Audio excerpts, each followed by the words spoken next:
Hey, welcome back to another episode of Whiskey Row. So we are right outside of the Michter's Fort Nelson experience, and I do have to say that Michter's has done an outstanding job of making Jamie and I feel welcome. Not only did we get a tour of Fort Nelson, but we actually got to go out to their Shively plant where they actually do their production runs of all of the Michter's products. We got to see their warehouse, one of their warehouses out there, their on-site warehouse, and it was amazing. So a special thank you to Kyle for hosting us out there, for Dan McKee, who is their master distiller. We got to actually meet him here at the Fort Nelson experience as well as at the Shively plant. We were able to taste some bourbons that I did not think I would ever taste in my entire life. The Michter's 20-year bourbon, the Michter's 25-year bourbon, and the Michter's Celebration Sour Mash.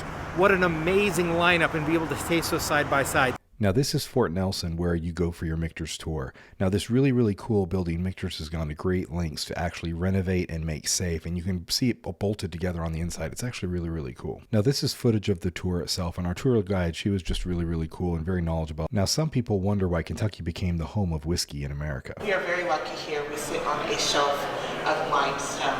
So on days like today when it is raining, that rain is going to hit the ground, it'll travel through some sand, hit some gravel, and then eventually it's going to hit that limestone. So from top to bottom, it's going to take 6 weeks for that water to filter through. Both at Fort Nelson and at the Shively plant, one of the things I really picked up from Michter's is the importance they place on high quality grains, whether it's corn, rye, barley, whatever it is. They really work hard to source the absolute top quality grains. Our corn is going to be locally sourced, and that's going to bring the sweetness to our bourbon.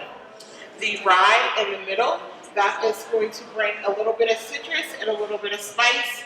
And on the end here is going to be our barley, and that's going to provide a little bit of nuttiness, but the real job is the enzymes, because it works really good with the fermentation process. So we're going to receive a couple times a week a delivery truck to our Shively Distillery, and they are going to go through all of the grains that we get. They are looking for bushel weight, moisture content, particle size, no funky smells like diesel or manure. Now when we were at the Shively Distillery, we were able to see where they unload the grain prior to milling and actually do the testing, which was very interesting. One of the downsides about the Shively Distillery tour is because it's a production facility, there are actual trade secrets left out in the open, and we weren't able to take film and video at certain points during the tour. However, we were able to sneak in just a little bit. And once we are ready for that, we are at that point, we're ready to mill. So we do mill on demand. Other distillers are going to use a roller mill or a hammer mill, but we have opted out to use a cage mill. So a cage mill is 2 wheels stuffed inside of each other, rotating the opposite way. That grain is going to travel up, drop down, and once it hits that pin, the grain is going to shred against itself. So this is good for 2 reasons. One, it is not going to harm or scorch the grain. Number 2, we are able to control our consistency of the grain. So this is what your corn, rye, and barley are going to look like once it is all milled. You got a great big stainless steel pot, and they are going to introduce those grains into hot water at different temperatures to take advantage of those points. And then at that point in time, we're ready for fermentation. Similar to other distillery tours that you'll find on the Kentucky Bourbon Trail, Michter's has their own little miniature production facility at Fort Nelson where they walk you through every piece of the process. These fermenters were made in the 1970s. They are from our Pennsylvania distillery, original. They hold about 500 gallons. These are also made from cypress wood.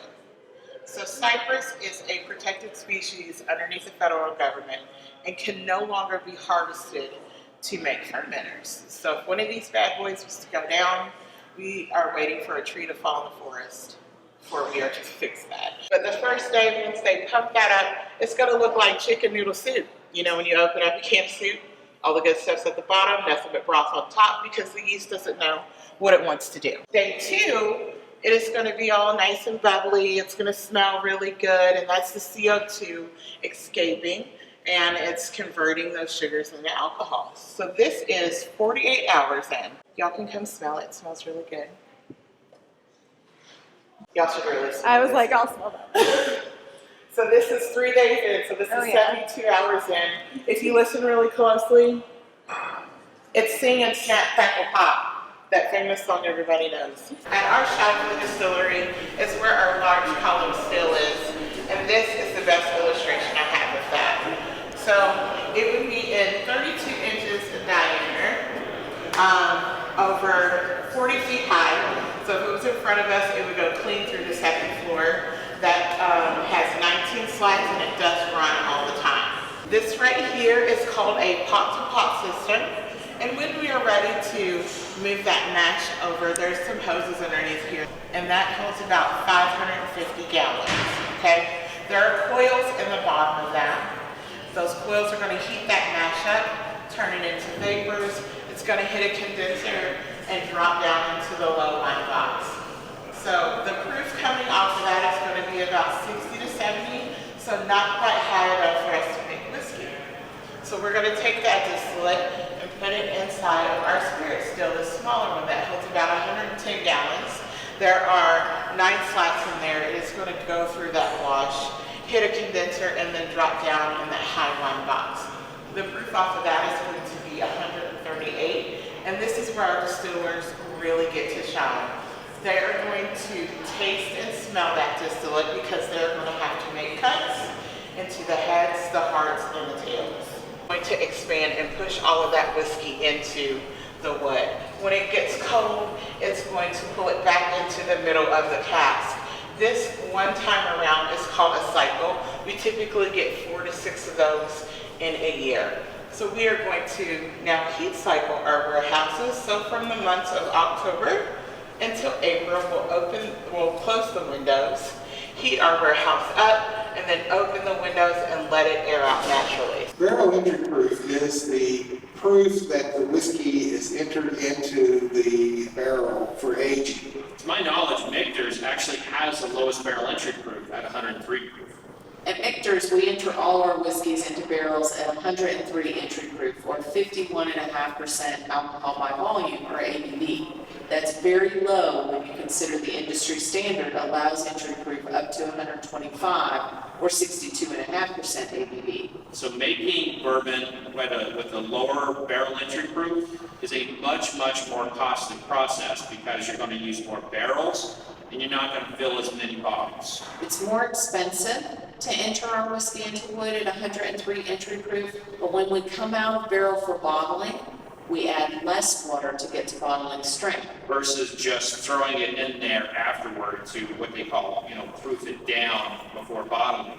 That means you have more whiskey in the bottle that results in a smoother, warmer, easier drinking spirit instead of one that burns. So in my experience, the bourbons with lower barrel entry proofs do better in blind tastings with connoisseurs than those at higher barrel entry proofs. Just another example of the investment we make in making the highest quality American whiskey. Last but not least, we're going to talk about our custom filtration. So our first master distiller that we had, Willie Pratt, took a lot of love and care and put inside of this product. When you custom filtrate, he wanted to make sure that each expression shine how he wanted it to. So he took in consideration the time, the pressure, how many filters he's going to use, how cold it's going to be when it's chill filtered, how long it's going to stay that cold.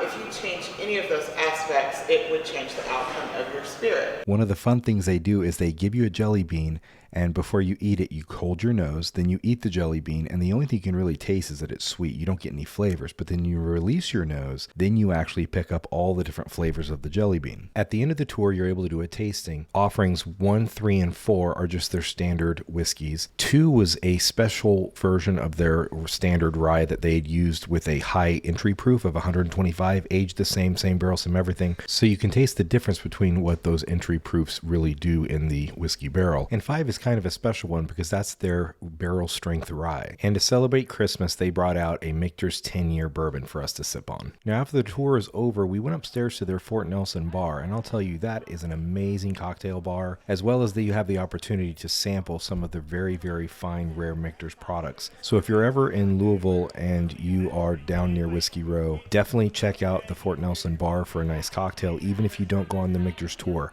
Just go to the bar, try some of their stuff. It's very, very good. So we had to say goodbye to Fort Nelson, and we ended up going out to the Shively Distillery a different day, where we were able to do a behind-the-scenes tour that unfortunately we weren't able to film or take too many pictures of. But it was really an amazing and special experience to get behind the scenes at Michter's at their Shively Distillery and see their entire production from start to finish. Now, I wasn't trying to be greedy or take all the whiskey, but in the moment I was thinking that whatever didn't fall in my glass was going to go down the drain, and this was actually the barrel emptying drain into pipes that feed their small batch tank. It was truly awesome to try some Michter's American straight from the barrel, and at that point in our Kentucky Bourbon Trail trip, I don't think I could have asked for a more special experience.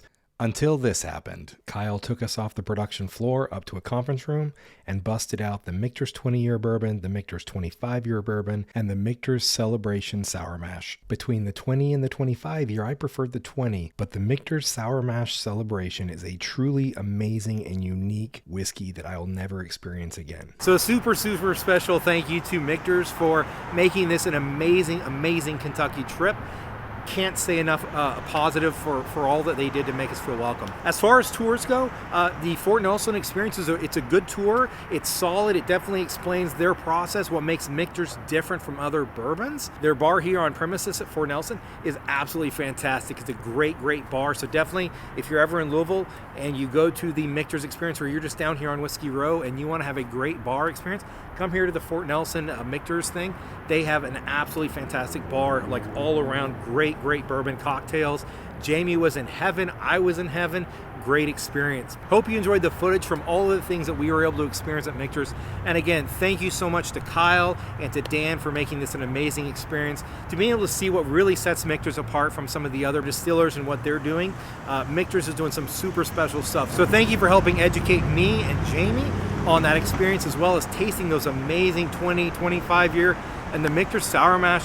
I would have never thought in a million years I would have been able to actually taste those and experience those special whiskeys on this trip in Louisville. Had no clue that was coming. If you ended up enjoying the video, please smash that like button. Subscribe if you have not. And until next time, find a bottle you love.